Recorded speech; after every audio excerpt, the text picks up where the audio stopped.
How can education systems protect learners from the adverse consequences of technology use, specifically online violence, including cyberbullying and mental health issues?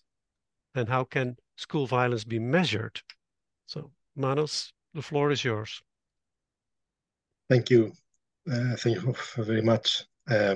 Just to explain, perhaps also to the audience, that's the purpose I'm here with you today to mark this day and to contribute to this webinar, is the fact that the Global Education Monitoring Report, which, as you said, is hosted and published by UNESCO, had its latest edition launched in July on the topic of technology in education. So inevitably, among the many, many dimensions of technology in education and its application, we also looked at the on the issue of cyberbullying, which has, of course, which is synonymous with technology. Let me share a little bit also my screen to take you through a few slides just to remember the points I'm going to raise. So it is really important to recognize the strong links between school violence, mental health, and also learning outcomes, which I think some of the other speakers have raised so much, given that they are increasingly worrying and unmistakable.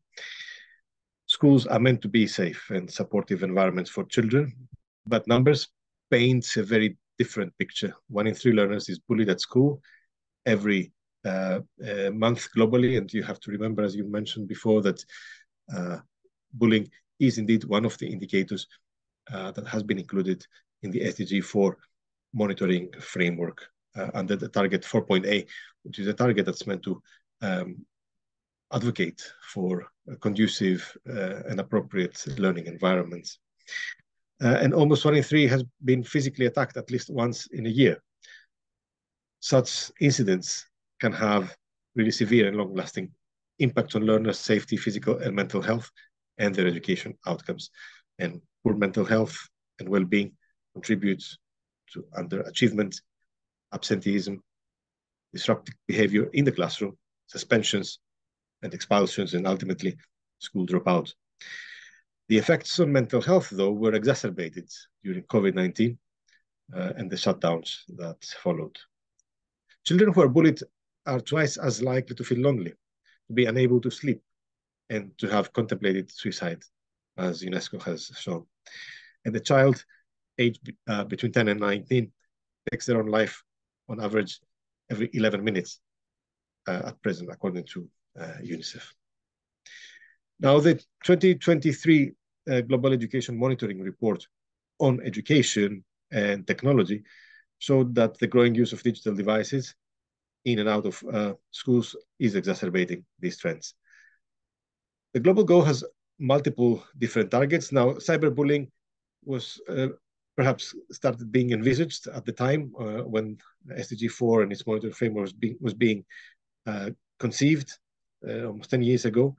But cyberbullying now, in its various forms, such as the deliberate publication of photos or videos of individuals without their consent, exclusion from digital groups, verbal violence, insults and threats, pose quite a range of troubling behaviors that are quite difficult to capture in different statistics. One of the ways, I mean, the main way really we monitor these trends is through school surveys. 2 types of surveys that are actually intentionally focused on learning achievement, but collect background information.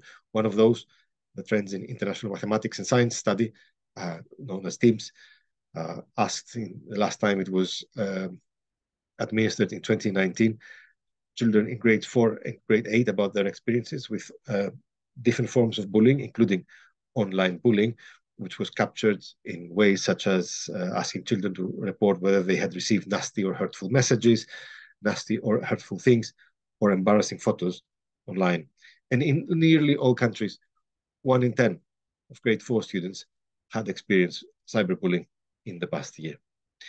The 2023 GEM report found that the share of students who have experienced cyberbullying is even higher among grade 8 students affecting over 20% of students in 26 out of the 32 countries with available data.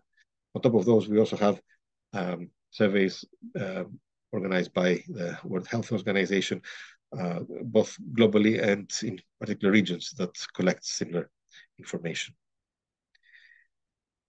Shining a light on this issue at the school level can help, as can reporting mechanism, as this slide reminds us. Now, cyberbullying takes place exactly also where bullying occurs.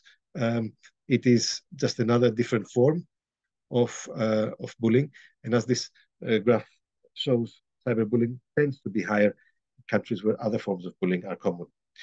In Latvia and in South Africa, where 30 and 50% respectively of students experience cyberbullying, some of the highest rates observed globally, around 90% of students had experienced some other type of bullying. You can find these statistics in the latest 2023 Global Education Monitoring Report in the statistical tables. Now, how can we actually protect our children and their learning?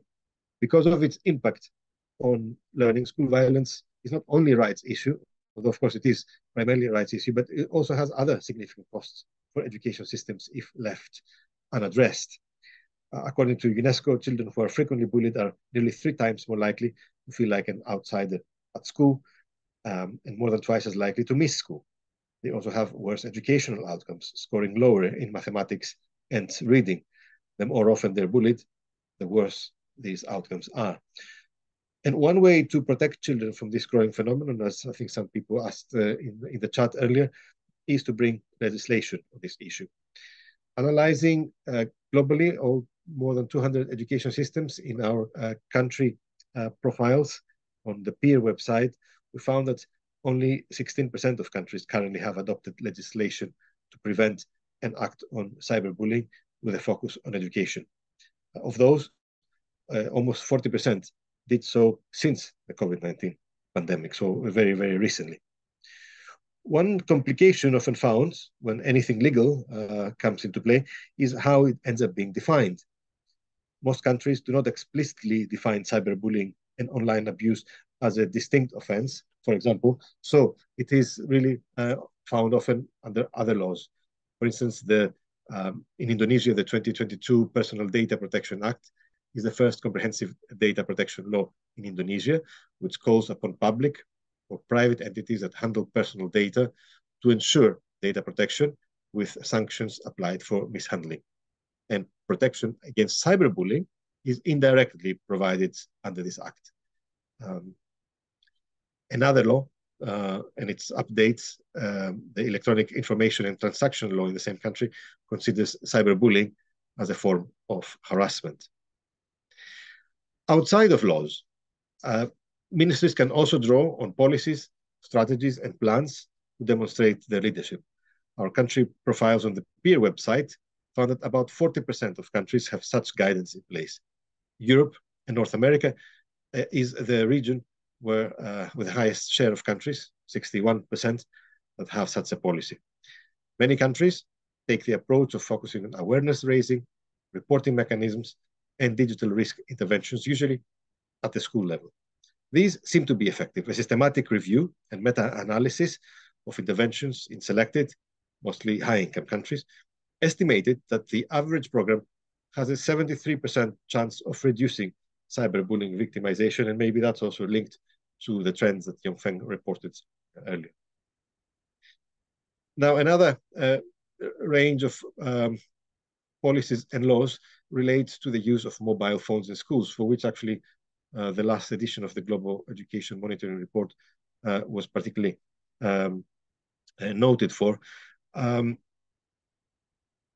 especially since we reported the statistics that you see on this chart, either through their laws or through their policies. On average, up to 1 in 4 countries appear to be banning mobile phones in schools. And after this information was published, there was a flurry of activity that highlighted more countries interested to take a step in that direction, seemingly having to touch their own nerve, with many many education systems wondering what to do with this problem, which not only has significant implications on distraction, with negative impact on learning outcomes and problems of discipline in the classroom, but also, of course, has this cyberbullying dimension. Morocco has gone a step further, also banning any photos or film being taken in school and of teachers in a bid to prevent online images being used in a malevolent manner. To come to conclusions, just to remind, of course, ourselves that outside building walls, essentially, around schools with policies and legislation, another approach, which I think some of the speakers have already alluded to, is trying to equip children and teachers with the ability to protect themselves. Here again, our peer country profiles show that almost half of countries have developed some digital skill definition, not always broad enough. Often countries tend to think of digital skills as something technical, as something operational, being able to handle some devices, but actually digital skill definitions that are broad, that are citizenship oriented, that are gradually capturing education systems' imaginations are the way forward. European countries, for instance, have used the DigComp framework as a foundation for developing strategies, programs, and tools within which skills to protect health and well-being, including protecting oneself and others from possible dangers in digital environments, are featuring very strongly. While digital technology offers some really excellent opportunities for teaching and learning, they also come with increased exposure to key risks of cybersecurity, privacy violation through data misuse, mental and physical health implications through lengthy screen time, and of course cyberbullying that we're discussing today, and harmful contents with potential long-term impacts on addictive behaviors, violence, and sexual exploitation. So empowering students to stay safe, to be responsible online, and to make smart choices are therefore important policy priorities we should take very seriously as technology becomes ever more present in our everyday lives. And the GEM report argues that we should keep learners and teachers' best interests at the center of a framework that is based on human rights. Closing, I just want to thank you and remind you that the GEM report has been focusing on this, and you see from the two policy papers on the bottom, on the left-hand side, that our interest has been long-standing. Back in 2017, 2018, we focused on the measurement of school violence through different tools. In 2020, we had a paper that focused on bullying and cyberbullying in the particular case of students targeted through their sexual orientation and gender identity. And of course, as I mentioned most recently, in our latest global edition of the report. And with that, I would like to thank you very much for your attention.